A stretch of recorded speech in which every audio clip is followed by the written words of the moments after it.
फरमाया उस बंदे की भी इबादत कबूल नहीं, उसका रोजा नहीं कबूल, उसकी कोई इबादतें अल्लाह ताला को पसंद नहीं। या अल्लाह किसकी पसंद नहीं? नबी अलैहिस्सलाम ने फरमाया जो बंदा अपने माँ बाप का नाफरमान है, जो बंदा अपने माँ बाप के आगे बदतमीजी करता है, जो बंदा अपनी माँ का कहना नहीं मानता, जो अपने बाप का कहना नहीं मानता, जो मन मर्जियां करता फिरता है, जिसने माँ बाप की रजामंदी हासिल नहीं की, रमजान में उसकी मगफिरत नहीं हो सकती है। फंस गए बहुत सारे लोग। कईयों की गाड़ी रुक गई है, बड़ी बदतमीजी करते हैं बाप के साथ, बड़ी सख्त लहजे में बोलते हैं माँ के साथ कि पता नहीं तुझे मैंने रोजा रखा हुआ है। ऐसे रोजे का क्या करना जो रोजा कबूलियत जिनसे होना है, जिनकी वजह से रोजा कबूल होगा, जिनके अदब की वजह से रोजा कबूल होगा, जिनके आगे नजरें झुकाने से रोजा कबूल होगा, जिनके पांव दबाने से रोजा कबूल होगा, तो उनसे बदतमीजी करता फिरता है। ऐसे बंदे की रमजान में मगफिरत नहीं हो सकती है। चंगे चंगे लोग, अच्छे अच्छे लोग जो बाहर दुनिया में बड़े वली बने नजर आते हैं, माँ बाप का एहतराम नहीं करते, अपने माँ बाप के पांव नहीं दबाते।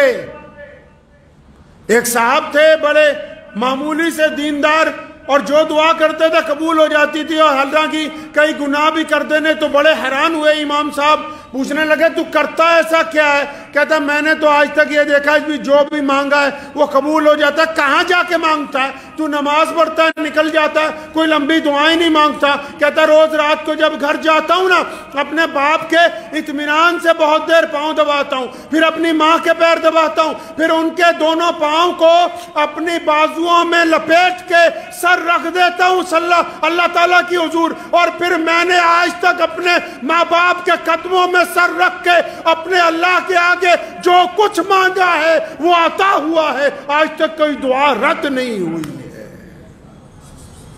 खुद प्यारे पैगंबर कहिए सल्लल्लाहु अलैहि वसल्लम ने फरमाया कि अगर मेरी अम्मी जिंदा होती और बिलाल तकबीर कहते मैं नमाज के लिए चला जाता, मुसल्ले पे खड़ा हो जाता, और फरमाया मेरी वालदा आवाज़ मारती मोहम्मद, तो फरमाया मैं नमाज छोड़ के अपनी माँ के पास जाता।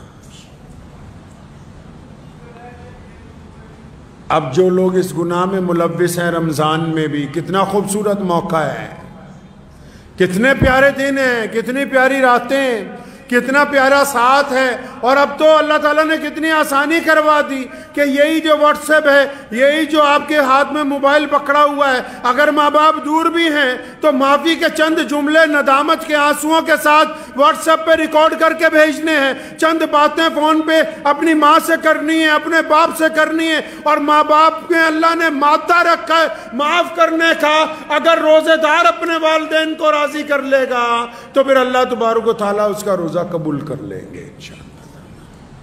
और जिन्होंने माँ बाप को सताया बहुत है ना, और माँ बाप चले गए दुनिया में से, बड़ी बदतमीजियां की माँ बाप के साथ, रोज़ाना हर एक नमाज के बाद, रोज़ाना सुबह को, दोपहर को, शाम को, इफ्तार के वक्त, सहरी के वक्त कसरत से अपने माँ बाप के लिए मगफिरत की दुआएं मांगे, कसरत से अपने माँ बाप के लिए कुरान पाक पढ़ के उनको इसाले सवाब करें, तब भी अल्लाह तबारक व तआला राज़ी हो जाएंगे जब आप बार बार अपने माँ बाप की मगफिरत की दुआएं मांगेंगे। बगैर माँ बाप की रजामंदी के ये रोज़ा आगे चलने वाला है नहीं।